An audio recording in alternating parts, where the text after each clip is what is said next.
કે મોઢે બોલું માં ને હાચે જ મને નાનપણ સાંભળે, પછી મોટપની મજા મને કડવી લાગે કાગડા, કે મોટા કરીને માં તે ખોળેથી અળગા કર્યા, હવે એ ખોળો ખીલવવા તું બાળક કરને કાગડા.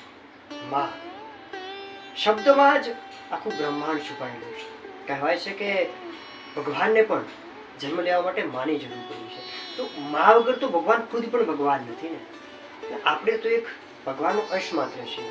તો મા વિનાના જીવનનું કલ્પના કરવી કેટલી અઘરી હોય છે. કારણ કે પશુ હોય કે પંક્ષી હોય, માનવ હોય કે દાનવ હોય, દરેકને જન્મ લેવા માટે માની જરૂર પડતી હોય છે. અને માની મમતા એ દરેક ધર્મ, જાતિ, સંપ્રદાય માટે એક સમાન હોય છે. એવું નથી હોતી કે હિન્દુ ધર્મની માતા કોઈ વિશેષ પ્રકારની હોય ને જૈન ધર્મની માતા કોઈ બીજી પ્રકાર. દરેકની માતાની મમતા દરેકમાં સમાન હોય છે. દીકરા માટે કે દીકરો હોય કે દીકરી હોય, દરેક માટે પોતાનું વાત્સલ્ય રૂપી જન્મ એ વહાવતી હોય છે. ગમે તેવી પરિસ્થિતિ હોય, ગમે તેવા અડચણો હોય, છતાંય પોતાના બાળકનો ઉછેર કરવાનું ક્યારે છોડતી નથી. તો મા માટે તો કેટલું બધું લખવું કે આકાશને કાગળ, દરિયાને શાહી અને વૃક્ષોને કલમ માનીને પણ જો મા વિશે લખવા બેસીએ ને તો કદાચ ઓછું પડી જાય.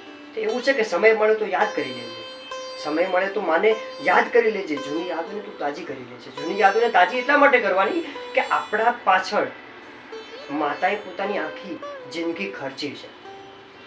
કે સમય મળે તો યાદ કરી લેજે, જૂની યાદોને તું તાજી કરી લેજે. અને હજી ક્યાંક દ્વેષનો અંધકાર હોય, હજી ક્યાંક મનમાં દ્વેષનો અંધકાર હોય તો ફરી તું એ સ્નેહરૂપી માને યાદ કરી લેજે. માનું મમતા, માનું વાત્સલ્ય અને માનું ઝરણું અવિરત આપણા ઉપર વહેતું રહે, અવિરત આપણા ઉપર માનો સ્નેહ આપણે 100 વર્ષ પહોંચે એ પેલા ભગવાનને ગમે એવી થાય.